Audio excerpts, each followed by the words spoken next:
2A போட்டித் தேர்வர்களே, கடந்த தேர்விலே பழமொழி சார்ந்து 3 வினாக்கள் இடம்பெற்றிருந்தது.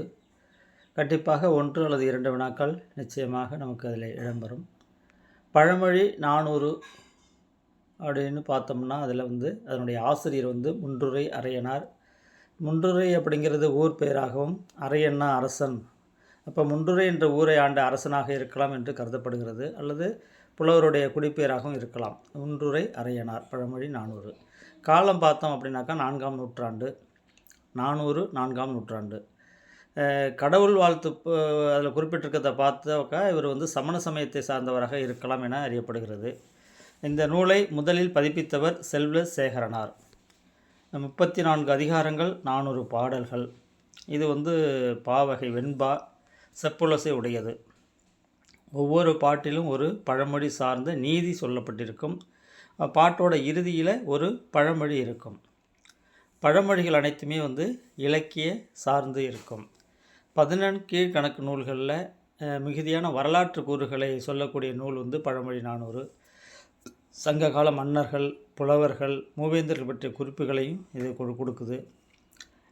14 கீழ்கணக்கில் உள்ள அறநூல்கள், முப்பெரும் அறநூல்களில் திருக்குறள், நாலடியார், பழமொழி 400 ஒன்று.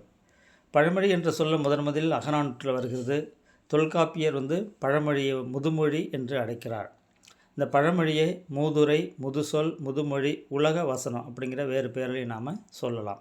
குறிப்பாக ஒரு குறிப்பிட்ட முக்கியமான பழமொழிகளை உங்களுக்காக இங்கே நான் காணொலிகளாக கொடுக்குறோம். இதுவரை நமது சேனலை சப்ஸ்கிரைப் செய்யலைனாக்கா, புதிதாக வந்திருந்தீங்கன்னா கண்டிப்பாக சப்ஸ்கிரைப் செய்து கொள்ளுங்கள். பெல் ஐக்கானை அழுத்தி பதிவு பண்ணிட்டீங்கன்னா நமக்கு எங்களுடைய காணொளிகள் உங்களை தேடி வரும். இது பயனுள்ளதாக தேர்வர்களுடைய நோக்கத்தையும் திறனையும் எதிர்பார்ப்பையும் மனதில் வைத்து இந்த காணொளி வழங்கப்படுகிறது. இதனை பார்த்ததும் ஒரு விருப்ப குறியீடு கொடுங்கள். உங்கள் நண்பர்களுக்கு ஷேர் பண்ணுங்கள். ஒரு கமெண்ட் கொடுங்க. அதோடு பார்த்தோம்னாக்கா இந்த வெண்பா உங்களுக்கு தெரியும். 4 அடிகள், ஈற்றடி 3 சீரோட முடியும். அந்த ஈற்றடியில் தான் இதனுடைய பழமொழி என்பது இங்கே குறிக்கப்பட்டிருக்கும். அதுக்கு என்ன பொருளுங்கிறத இந்த இதில் மேலே கொடுத்துருக்குறாங்க. அப்போ நம்ம பழமொழி என்னான்னு பார்த்துக்கிட்டு பொருளை பார்க்கணும். இப்போ இம்மைக்கும் உம்மைக்கும் தம்மை உடைமை தலை அப்படிங்கிற ஒரு பழமொழி. இதனுடைய பொருள், அதாவது இம்மை பொறுமை தன்மையில் நம்ம இம்மையிலையும் மறுமையிலையும் ஒழுக்க நெறியோடு வாழ்ந்தாக்கா அது சரியானதாக இருக்கும். தம்மை உடையவராதல் அப்படிங்கிறத சொல்லப்படுகிறது. அதாவது இம்மை உம்மை, தம்மை உடைமை தலை. தம்மை உடைமைங்கிறத கொண்டு ஞாபகம் வச்சுன்னா தம்மை உடையவராதல் அப்படிங்கிறது இதுக்கு பொருளாக சொல்லப்பட்டிருக்கு. அடுத்து தனிமரம் காடாதல் இல். இந்த வினா கடந்த குரூப் 4 தேர்வில் கேட்கப்பட்டது. அதற்கு அதாவது நமக்கு பகைவரை ஆரம்பத்திலேயே நம்ம முடித்து விடணும். களையை கிள்ளியது போல் பகைவரை ஆரம்பத்திலே நம்மளோட சேராமல் பிரித்து விட்டுட்டோம்னா, அவர்களை தனிமரமாக ஆக்கிட்டோம்னா பகைமை அதிகமாகாது, எந்த தீமையும் நமக்கு வராதுங்கிற பொருளில் பகைவையை நீக்குதல், தனிமரம் காடாதல் இல். அடுத்தது பாருங்கள், திங்களை நாய் குறைத்தற்று. இது தெரிஞ்ச விஷயம். அதாவது நாய் குறைப்பால் திங்களுடைய பெருமை குன்றாது, நாயினுடைய அறியாமை உணரப்படும், அதுதான். அப்போ பெரியோரை பழிக்கும் சிறியோர். பெரியோரை பார்த்து சிறியோர் பழித்தாலும் அது பெரிதுபடுத்தப்பட மாட்டாது. திங்களை நாய் குறைத்தற்று, பெரியோரை பழிக்கும் சிறியோர். அடுத்து பாருங்கள், தொலை எண்ணார் அப்பம் தின்பார். தொலை எண்ணார் அப்பம் தின்பார். இதுதான் அந்த பழமொழி.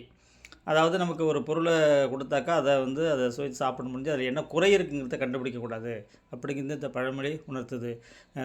அதாவது துளைகளை எண்ணுதல் அப்படிங்கிறது பொருள். துளை எண்ணார் அப்பம் தின்பார்.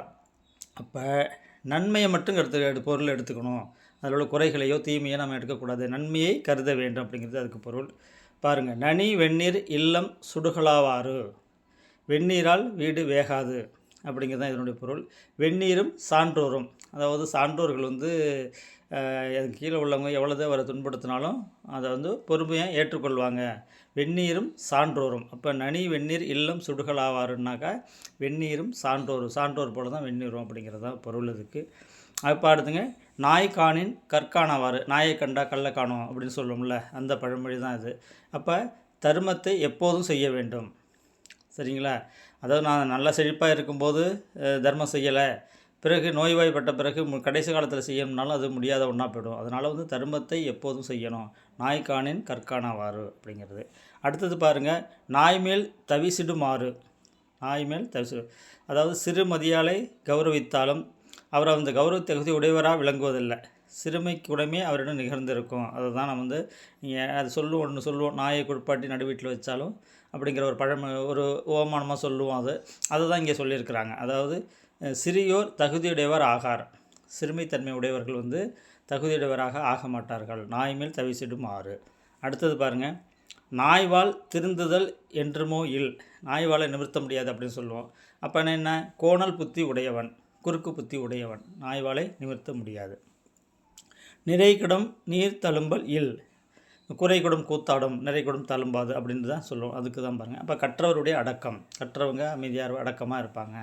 அது வந்து தான் நிறையா படித்துட்டங்கிற ஒரு இது மதம் இருக்காது. அப்படி உள்ளவங்க தான் அது நீர்குடம் நீர் தழும்பல்னா கற்றவருடைய அடக்கம்.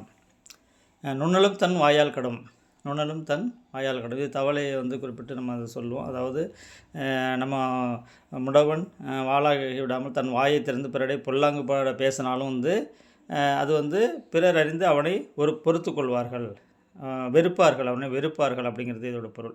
நுணலும் தன் வாயால் கெடும், அது தன் வாயால் கெடுதல், நம்ம வாயாலே நாம் கெடுத்துக்கிறது. அடுத்தது பாருங்கள், பசி பெரிதாயினும் புல் மேயாதாகும் புலி. புல்லை தின்னாது அப்படின்னு நம்ம சொல்லுவோம்ல, அதுதான். அப்போ உயர்ந்தவர்கள் வழுவார், தவறமாட்டார்கள். உயர்ந்தவர்கள் நெறியோடு இருப்பாங்க, அதிலிருந்து தவறமாட்டாங்க. உயர்ந்தவர் வழுவார். புலி பசித்தாலும் புல்லை தின்னாது, பசி பெரிதாயினும் புல் மேயாதாகும் புலி அப்படிங்கிறதுக்கு உயர்ந்தவர் வழுவார். இந்த மாதிரி நிறையா இருக்குது. கொஞ்சம் கொஞ்சமாக நம்ம பார்ப்போம். இதை நான் சொல்கிற விஷயங்கள் கொஞ்சம் நினைவில் நிறுத்திக்குங்க. இதிலிருந்து நமக்கு வினாக்கள் வந்தாக்க நிச்சயமாக நம்மளால் பதிலளிக்க முடியும். வாழ்த்துகள்.